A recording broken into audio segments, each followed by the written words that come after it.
5 फरवरी 1615 ईस्वी को हुई मेवाड़ मुगल संधि के बाद महाराणा अमर सिंह उदयपुर के राजमहलों में गए और कुंवर कर्ण सिंह ने खुर्रम के साथ अजमेर जाने की तैयारी शुरू की। महाराणा अमर सिंह ने एकांतवास में रहने की ठान ली थी और राजपाट अपने ही कुंवर कर्ण सिंह को सौंप दिया था, परंतु कुंवर कर्ण सिंह के अजमेर से वापस आने तक मेवाड़ का कार्यभार महाराणा अमर सिंह जी ने ही संभाला। इस दौरान महाराणा ने तय किया कि वे एकांतवास के दौरान उदयपुर के राजमहलों में न रहकर शमशान के पास रहेंगे। महाराणा अमर सिंह जी ने शमशान के निकट कुछ साधारण कमरे बनवाए। एकांतवास में जाने से पूर्व महाराणा अमर सिंह जी ने लक्ष्मीनाथ कोहली नाम का गांव दान में दिया और डूंगर सिंह को मेवाड़ का मुख्यमंत्री बनाया। महाराणा अमर सिंह जी ने राजराणा हरिदास झाला को कुछ समय के लिए कानौड़ की जागीर दी। बाद में यह जागीर पुनः सारंग देवोत राजपूतों को दे दी गई थी। इस प्रकार राजकाज के जो आवश्यक कार्य थे वो कार्य महाराणा जी ने निपटाए।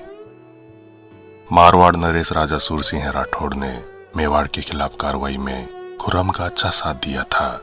खुर्रम ने राजा सूरसिंह की कार्रवाइयों की सिफारिश जहांगीर से की तो जहांगीर ने राजा सूरसिंह को सादड़ी नाडोल समेत 3 परगने दिए। इसी वर्ष मुंतखब उत तवारीख के लेखक अब्दुल कादिर बदायूनी की मृत्यु हो गई। अब्दुल कादिर बदायूनी ने हल्दीघाटी युद्ध में भाग लिया था और इस युद्ध का आंखों देखा हाल लिखा था।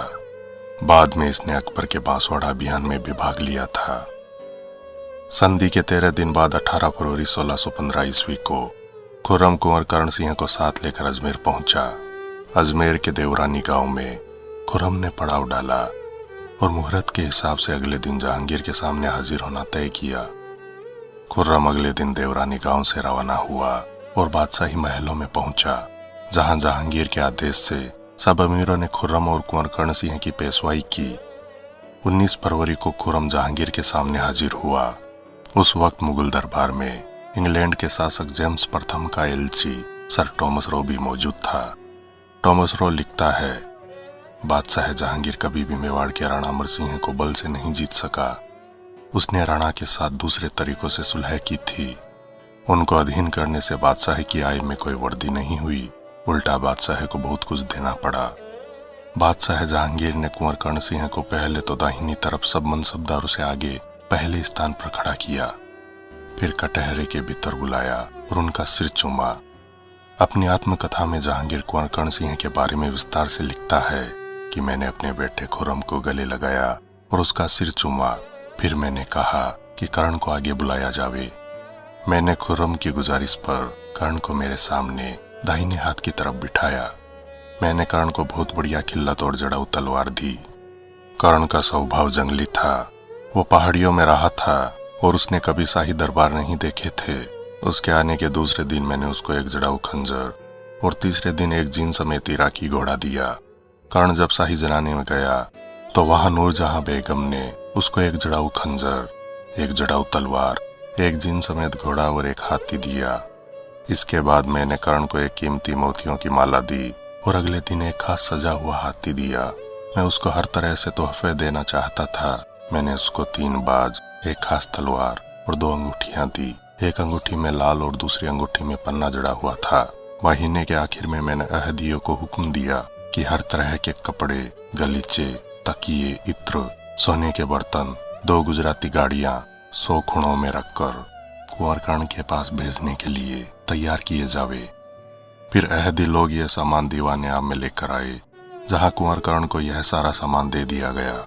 1024 हिजरी के सफर मास मार्च 1615 ईस्वी में मेरी गद्दी नसीनी के 10वें साल का जश्न मनाया गया। इस मौके पर मैंने कुंवर कर्ण को तोहफे में घोड़ा दिया। फिर मैंने एक जड़ाऊ तलवार और एक कमर पेटी कर्ण को दी। कुंवर कर्ण का मन लगाना जरूरी था। इस खातिर मैं उसको हर रोज महंगे महंगे तोहफे देता था। मेवाड़ से सुलह करके हमें आमदनी के तौर से नुकसान हुआ था, क्योंकि जो तोहफे हमें मेवाड़ वालों की तरफ से मिले उससे कई ज्यादा मैं सिर्फ कर्ण को दे चुका था। फिर धीरे धीरे कर्ण की रुखसत के दिन करीब आ गए। इस तरह जहांगीर ने कुंवर कर्ण सिंह को दिए तोहफों का लंबा जिक्र किया है। वास्तव में इस संधि में मुगल सल्तनत को फायदे कम व नुकसान ज्यादा हुए। प्रत्यक्षदर्शी लेखक टॉमस रो लिखता है कि मुगल बादशाह मेवाड़ को तलवार के जोर से नहीं हरा सका, उसने तो मेवाड़ से महज बराबरी की एक संधि की थी। दोस्तों, महाराणा अमर सिंह जी के इतिहास से जुड़ा यह 32वां भाग आपको कैसा लगा? कृपया लाइक एवं कमेंट जरूर करें।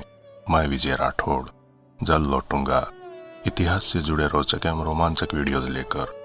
जुड़े रहें हमारे चैनल स्ट्रेंज फैक्ट्स इंडिया के साथ। धन्यवाद।